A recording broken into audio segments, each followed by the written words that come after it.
Vamos a tener cuadros directamente en el tejido óseo y en el periósteo principalmente. Actualmente es poco frecuente, sí, no es muy frecuente los cuadros de osteomielitis, pero en este caso tiene un tratamiento muy prolongado y muy invasivo, ¿no? El paciente no solamente pierde tejido óseo, sino también va a perder piezas dentarias. ¿Cómo podemos definir la osteomielitis?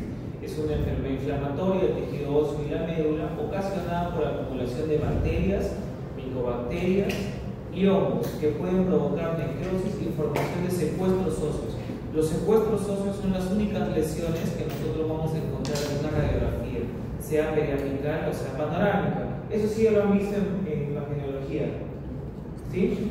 Más o menos, si lo recuerdan.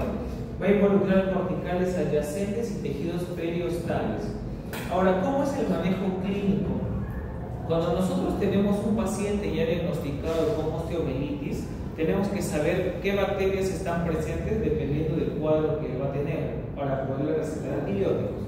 Podemos realizar en este caso un antibiograma para poder aplicar antibióticos por vía endovenosa por tiempo muy prolongado, ¿no? En este caso ya no vamos a estar recetando probablemente amoxicilina con ácido clavulánico o clindamicina, ¿no? Probablemente vamos a ir con antibióticos mucho más invasivos y sobre todo que tengan un amplio espectro.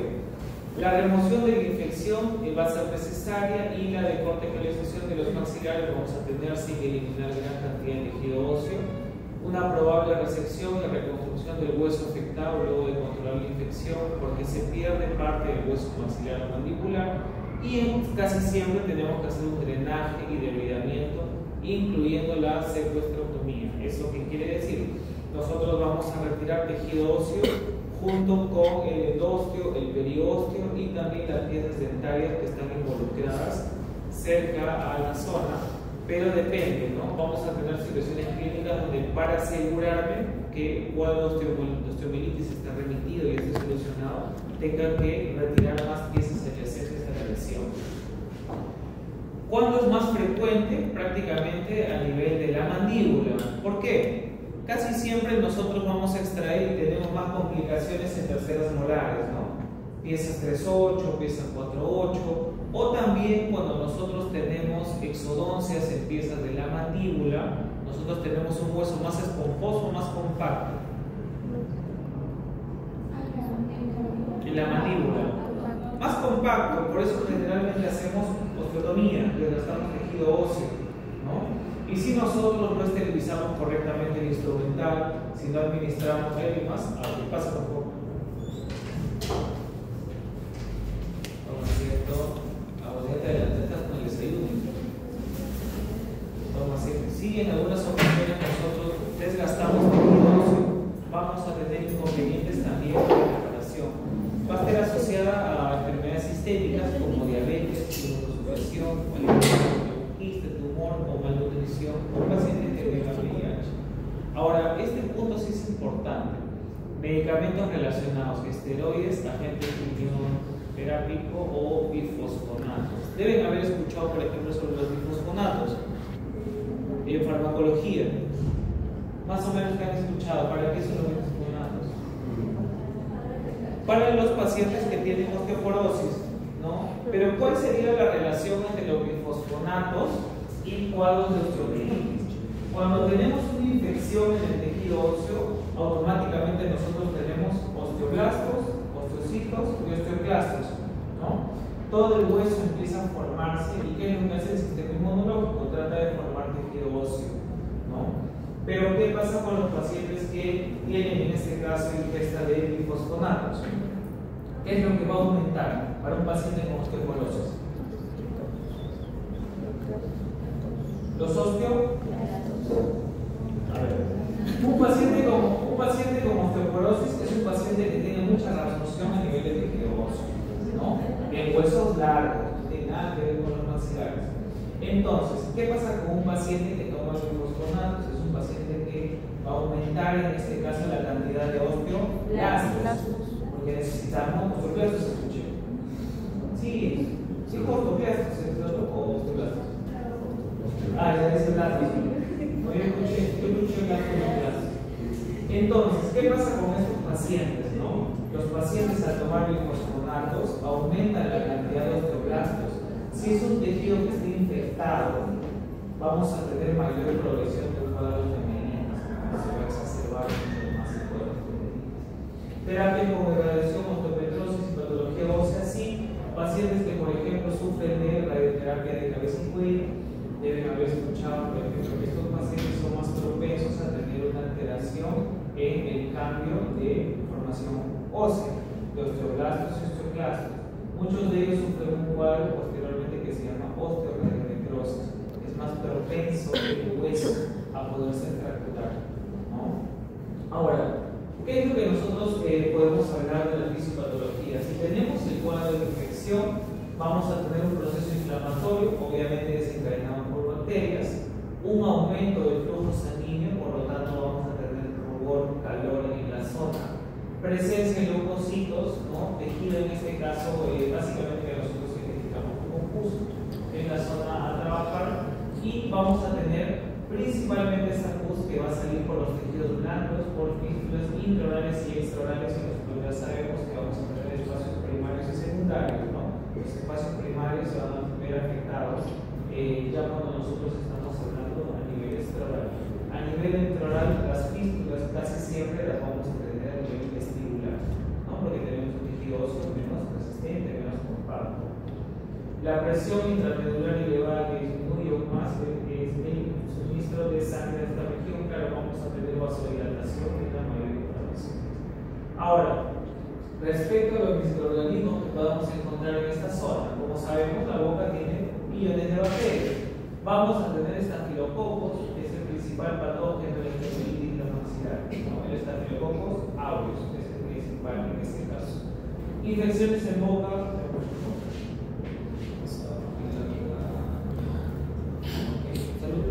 Infecciones en boca, tenemos también estreptococos y las bacterias anaerobias, ¿no? Anaerobias porque ya tenemos en este caso bacterias que son mucho más resistentes, ¿no? Necesitamos antibióticos de amplio espectro. Los anaerobios responsables son generalmente especies bacterioides o peptostreptococos, y acá ya podemos hablar de otro tipo de fármacos dependiendo del cuadro, ¿no? Porque para bacterias, por ejemplo, que sean aerobias, las iniciales, nosotros podemos trabajar con penicilinas o clindamicinas.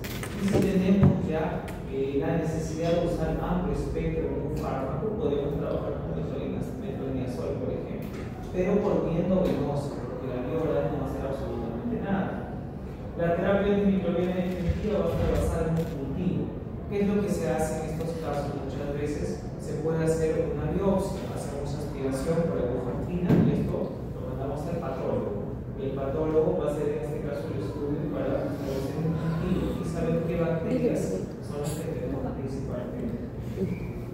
Ok, tenemos una clasificación, que es la clasificación de Hudson, que nos establece los osteomielitis de acuerdo al periodo en el cual está avanzando el cuadro. Podemos tener osteomielitis aguda y crónica. La aguda de foco continuo, progresiva o hematogénica. De estos tres, las dos primeras va a estar prácticamente localizadas solamente a nivel de una o máximo dos piezas dentales. Cuando ya tenemos hematógena, esto quiere decir que la infección va a ir también por vía sanguínea. Entonces esto ya va a hacer obviamente que el paciente tenga más inconvenientes, por ejemplo, a nivel de las vías aéreas o espacios primarios. Luego tenemos la osteomielitis crónica, multifocal, supurativa o esclerosante. De estas tres, la multifocal se va a enfocar básicamente en más de 3 piezas dentales. Por eso es que en cuadros de osteomielitis se elimina el tejido óseo y se extraen también piezas dentales contiguas de la lesión. Supurativa, si ya por ejemplo nosotros tenemos fístulas extraorales, ya estaríamos hablando de osteomielitis que se ha instalado por lo menos con el pasar de varios meses, ¿no?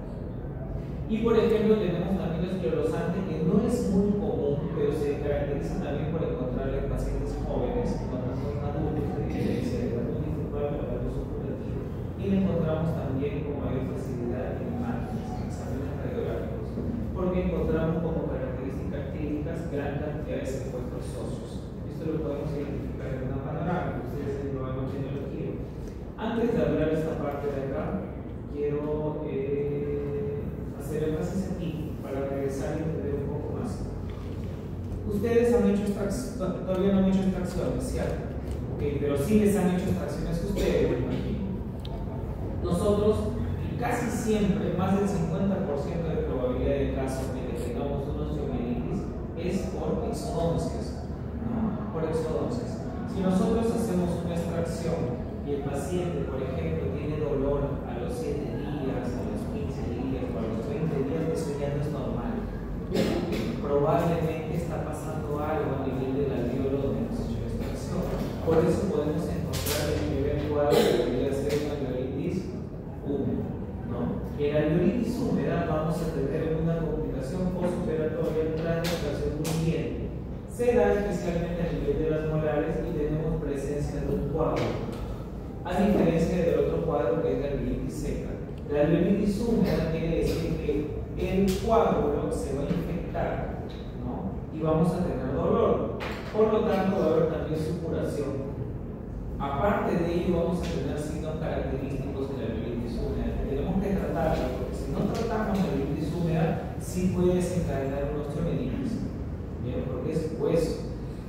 Tiene un dolor intenso el paciente, tenemos presencia de exudado purulento, mal aliento que es bien característico, es un olor bastante fétido que tiene el paciente cuando abre la boca y nosotros vemos el coágulo ya con un cambio de coloración. Inflamación de los tejidos adjacentes y dolor al tacto también. Ahora, ¿cómo nosotros podemos tratar estos cuadros? Eso también se deben acordar antes de continuar. Si recuerdo, por ejemplo, para la alveolitis húmeda. Más o menos. Primero podemos tenemos que irrigar el alveolo. ¿Con qué? Suelo fisiológico o clorexidina. ¿Qué más podemos hacer?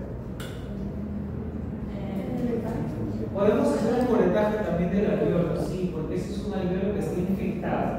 Entonces, si nosotros hacemos un curetaje, vamos a remover el coágulo infectado, ¿cierto? ¿Qué más? Medicación también, tengo que medicar al paciente. ¿Qué opciones de medicación tienen? Usted puede medicarle, por ejemplo, ustedes me han llevado fármaco.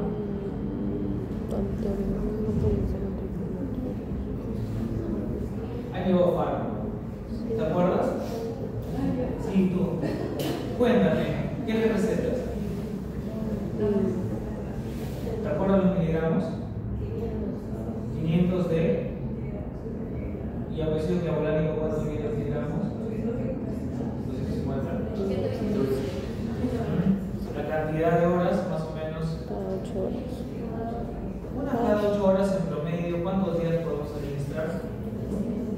De 3 a 5 días. 3 a 5. No, pero si tienes una alveolitis es mejor extenderse, puedes extender unos 5 días. Otra opción que también tenemos es eficiente sintético, aparte de la medicina, tenemos también la famosa clindamicina, ¿no? También tenemos la clindamicina que tenemos que administrar por vía oral. ¿Algo para el dolor? ¿Panadol? No. Paracetamol peor todavía.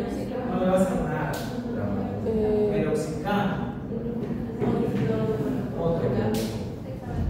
Pueden administrar un año. ¿No? Pueden administrar un año entre los años, perdón. Uno puede ser ibuprofeno, perdón. Si encuentras acá, sí, que es un poco raro, pero sí hay. Pocas farmacias tienen 800, pero si no se toman 400. Pueden administrar diclofenaco también, o pueden administrar en este caso también, si tuvieran un dolor muy intenso, pueden administrar ampollas, ¿sí? Ampollas de diclofenaco o ampollas de dexametasona, ¿no? Una de las recetas bastante eficiente para estos casos, ustedes lo que pueden administrar es dexametasona en ampolla de 4 miligramos, sumado a diclofenaco de 75 miligramos, una cada 24 horas en promedio por 2 días, porque las pastillas, y menos que paracetamol, no le va a hacer nada de efecto. Bien.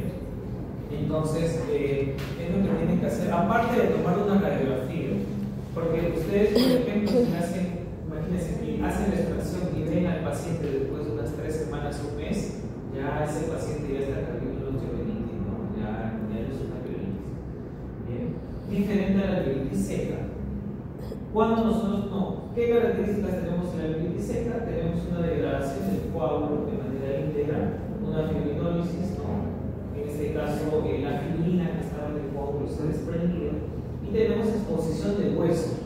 De los dos, esta es la más dolorosa, ¿no? Es más, cuando el paciente abre la boca y ustedes van a colocarle, por ejemplo, el suelo fisiológico muchas veces se almacena, se refrigera, ¿no? Obviamente tiene que estar a temperatura ambiente, porque si ustedes interrigan con el suelo fisiológico con el agua, ese paciente le va a doler demasiado y tienen que anestesiar. Es un dolor severo y constante que inicia más o menos a los 2 y 3 días con extracción. No suele recurrir un tratamiento analgésico convencional. Acá sí principalmente puedes utilizar ampollas, y igual que la alveolitis húmeda te va a causar también un cuadro de halitosis. ¿Recuerdan también cómo tratar estos casos? Una opción, primero, anestesia, una trombolar de frente, si es el posterior, cuidado del ojo. Segundo, tú tienes todo este hueco acá, el alveolo está expuesto, entonces tienes que lavar también, porque van a dar restos de alimento. Después, los fármacos son similares, pero después, ¿qué más puedes hacer ahí para cerrar el alveolo? Una opción es utilizar este aditamento que se llama alveolín, sí, que tiene fibras, en este caso de colágeno, que va a ayudar a cicatrizar. Otra opción también puedes hacer sangrar el alveolo. Puedes hacer sangrar el alveolo, pulentear también, tiene que estar anestesiado, se puede volver, y se forma un nuevo coágulo, ¿no? Otra opción, si ya tuvieras en este caso otro tipo de medicamentos, puedes utilizar KRF, suturar, esponjas de colágeno para que estimule la cicatrización, ¿no? Y es importante también correcto el llenado de la historia clínica.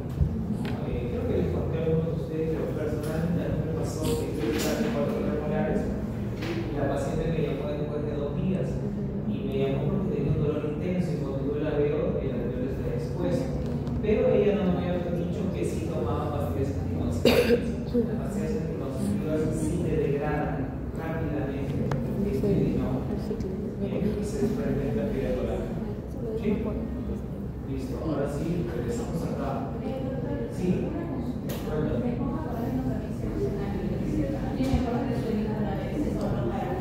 Depende. Lo que pasa es que imagínate que tú estás haciendo un curetaje en el alveolo. Sangra, ¿no? Te conviene que sangre. Pero si, por ejemplo, vamos a imaginar que ese paciente es un poco descuidado con el tema de, en este caso, el alveolo, o de cuando hace ejercicio, o tiene que trabajar después de 2 días, o incluso es un paciente que tiene mala higiene, sí te puedes asegurar con una esponja de colágeno que puedes suturar. En otros casos te puedes utilizar. ¿Dónde te duele mejor? Definitivamente es una alveolitis, porque tiene ya coágulo. Pero si no tienes nada, tienes que usar un medicamento que te ayude a formar el coágulo. También es una opción. ¿Sí?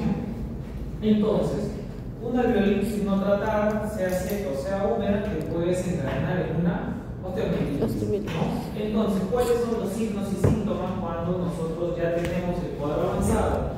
Obviamente va a haber dolor, va a haber aumento de volumen, vamos a tener adenopatías, puede tener fiebre el paciente, y también porque el edema o la inflamación puede tener parestesia del nervio dentario inferior. Si tiene parestesia del nervio dentario inferior, el paciente no va a sentir las encías, no va a sentir el mentón y no va a sentir tampoco el labio, por el cambio, en este caso, de volumen. Ahora, como hay un dolor irradiado en el sector posterior, porque muchas veces es por eso las cerrar molares, va a tener también un cuadro de trismus, un malestar, o al final fístulas a nivel extraoral. Quiero que vean esta parte de acá también. Acá, ¿no? Por ejemplo, de todos los cuadrantes, ¿cuál es el cuadrante más característico acá o que les llama la atención? Porque tiene secuelas óseos que son evidentes.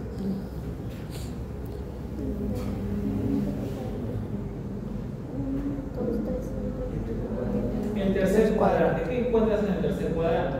Secuestros. Ok, este es un secuestro bastante grande, ¿ah? Y tienes también, incluso, acá tienes una imagen radiolúcida, porque la pieza dentaria que le han extraído a este paciente era la 3.8, ¿no? Ahora, si ustedes ven las características de la panorámica, este es un paciente ya mayor de 40 años. ¿Qué pasó acá? A este paciente se le hizo la extracción de la pieza 3.8, era un paciente que no tenía dolor, no tenía caries, pero por motivo ortodóntico el colega le decidió extraer la pieza 3.8. ¿Cuál es el problema de extraer una pieza dentaria con una tercera molar en un paciente ya mayor de 50 años? Vamos a tener un hueso más compacto y vamos a tener que desgastar más hueso para hacer la extracción. Entonces, acá no solamente tenemos una osteomelitis, que viene a ser esta imagen radiolúcida difusa, sino también tenemos algo más que acompaña la osteomelitis, que es una fractura, tiene una fractura mandibular el paciente, ¿no? A nivel de prácticamente se acerca al ángulo de la mandíbula, pero es la zona donde tenemos mayor probabilidad de fracturas, ¿no? ¿Cuál fue el detalle acá? Al paciente le hicieron la extracción, luego el paciente le hace la extracción y el paciente refería dolor y refería parestesia. Después el colega me llama y yo le mando a tomar una panorámica, porque un paciente después de 3 semanas de una extracción que tenga dolor no es común. Y en la panorámica encontramos esto, y esto es muy complicado porque al paciente lo han tenido. Yo no tengo las imágenes post, porque eso ya lo hicieron en quirófano, pero al paciente prácticamente le tuvieron que retirar el tejido óseo, le retiraron la pieza 7, la pieza 6, y en una segunda intervención pues le han colocado unas placas de titanio. Y es sumamente caro, ¿no? Es un tratamiento que no me gusta hablar de costos, pero por lo menos son más de 30.000 soles, ¿no?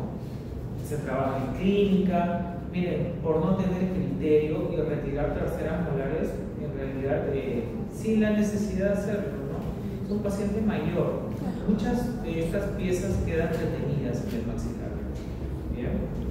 Por eso es importante que ustedes le hagan un control postoperatorio al paciente. Tienen que llamar, por ejemplo, ustedes hagan el diente y ya nunca tocan el récord y nunca más lo ven, ¿no? Ahora, tenemos también que hacer exámenes de laboratorio. Podemos tener en este caso leucocitosis con desviación a la izquierda, infección aguda en las etapas iniciales, ¿no? El aumento de leucocitos va a decir que nosotros vamos a tener pus, porque son células de defensa, un conglomerado de células de defensa que tratan de formar un nuevo coágulo. Leucocitosis es relativamente infrecuente en las fases crónicas de la osteomelitis, casi siempre es en la aguda, y por tanto su uso principal es para seguir el proceso clínico de la osteomelitis. Ahora, en esta, por ejemplo, radiografía, en esta panorámica, miren la cantidad de imagen difusa que nosotros observamos a nivel de la sínfisis del mentón, que se va irradiando, ¿no? Es un paciente que probablemente va a perder incluso las piezas anteriores. En esta tomografía también, ¿no? Tenemos un defecto óseo bastante marcado, similar también a la radiografía occlusal. Ahora, ¿cuál es el tratamiento? Básicamente, ¿no? Si en este caso tenemos, imaginémonos una pieza dentaria que tiene una fístula o tiene una caries muy grande que al final termina siendo una osteomelitis, tendríamos que sacar el foco infeccioso, por lo tanto es otro escenario. Por lo tanto tendríamos que pensar en una exodoncia, la incisión y el drenaje, y también la fistulectomía. Tenemos que drenar esa fístula. Dependiendo del tamaño de la fístula, podemos colocar un catéter también. Se coloca un catéter de manera extraoral y va, en este caso, drenando con el pasar de las 24 hasta máximo 48 horas, y de ahí se retira. Bien, hasta que baje el edema. Podemos tener en este caso tratamiento de endodoncia, pero depende, ¿no? Depende de qué tan vital está la pieza dentaria, sí o sí recetar fármacos, secuestrectomía. En este caso viene a ser obviamente la pérdida del tejido óseo, porque tenemos que retirarlo quirúrgicamente. Podemos realizar de estas 4, la terapia, termoterapia y oxígeno hiperbárico. Básicamente deben haber escuchado sobre la laserterapia, pero va a tratarte principalmente el dolor y la inflamación, porque este cuadro principalmente es quirúrgico, lo tienen que remover quirúrgicamente. Ahora seguimos acá. Esta paciente que ya es conocida por todos. Tenemos nuestra paciente de 62 años, un antecedente de tratamiento ortodóntico, ¿no? Previamente le han retirado una pieza dentaria, pero miren a nivel del cuadrante 3, que tenemos un cambio de coloración, como lo mencionamos anteriormente, tenemos flor. Tenemos en este caso imágenes difusas, sobre todo imágenes radiolucidas a nivel de la síntesis del mistoma.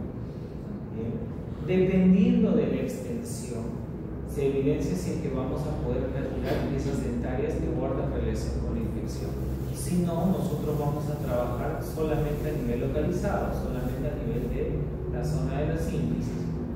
Ahora, por suerte en la tomografía nosotros encontramos que no hay relación tampoco con el nervio dentario inferior, porque muchos de los pacientes que son sometidos a tratamientos quirúrgicos sufren también de parestesia, porque en todo el trayecto de retirar y de remover el tejido óseo vamos también a lacerar o lastimar el nervio dentario. Vamos a ir acá. Acá tenemos la imagen tomográfica. En la tomografía, por eso es importante la imagen 3D, observamos un cuadro totalmente diferente a la panorámica, ¿no? En la panorámica nosotros habíamos observado secuestros óseos que iban prácticamente de canino a canino, pero acá no, está un poco más localizado. Por eso cuando se hace la incisión, esta es una incisión de Neumann, a espesor total, tenemos que seguir todo el festoneado y nosotros vamos a hacer un colgajo. Ya saben también que negra se puede utilizar, este es un colgajo bastante amplio, puedes traccionarlo con una negra Pritchard y miren el defecto óseo, bastante, en este caso similar al que hemos encontrado en la vista tomográfica, ¿no? Y tenemos que retirarlo. Por suerte en este caso no hay pérdida de piezas dentales adyacentes, pero sí tenemos que extendernos en la lesión, porque este tipo de lesión ya es una fase aguda, no es una fase crónica, que está mucho más amplia, en este caso abarcando más piezas dentarias.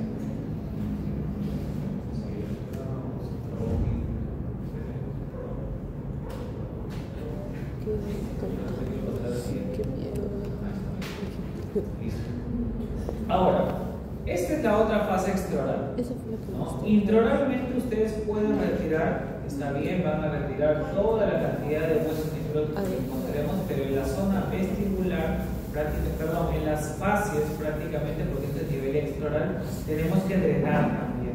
Tenemos que drenar. Normalmente se hace una incisión, se hace una presión para que pueda eliminar todo el tejido purulento y dependiendo del tamaño que nosotros encontremos a nivel de la fístula, podemos drenarlo quirúrgicamente en una sola cita o muchas veces se coloca un dren y el paciente está en observación. Poco a poco eso va drenando. Ahí, por ejemplo, se coloca una riñonera y se empieza a drenar.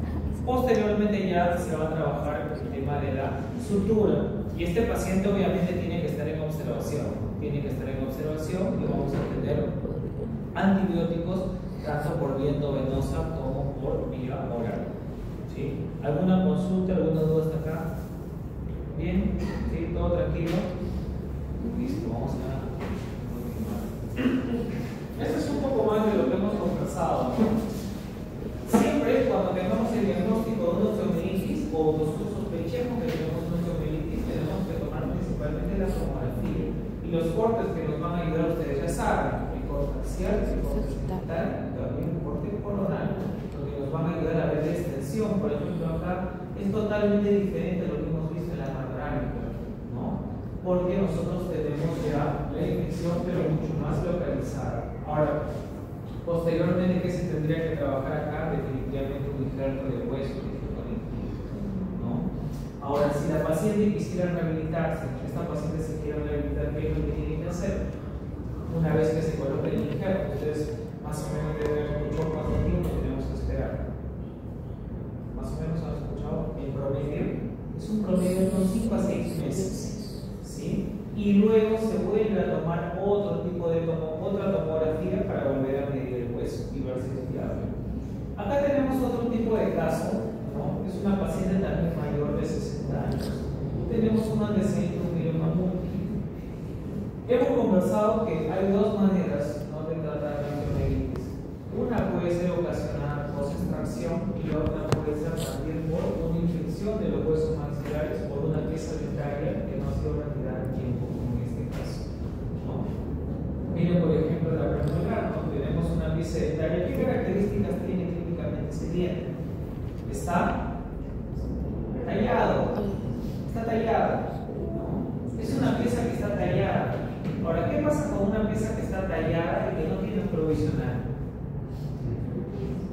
Aparte, principalmente va a tener pulpitis ese paciente. Ustedes han tallado, todavía no. Ya han tallado y siempre ponen anestesia, ¿no? A veces no, pero casi siempre se pone anestesia. Entonces, ¿qué pasa con un paciente? Porque hay un momento que, por ejemplo, el paciente dice, doctora, me duele ya, ¿no? Y ahí colocan anestesia. Ahora, si talla mucho, obviamente se va para el endodoncia. Pero ¿qué pasa en este caso?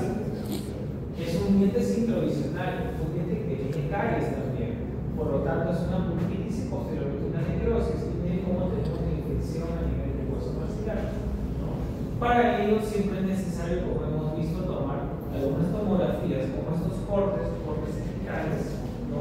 O también nosotros podemos tomar un corte coronal para poder evidenciar el largo del trayecto de la infección, porque obviamente en el tratamiento sí o sí ya saben que tienen que remover el foco infeccioso, ¿no?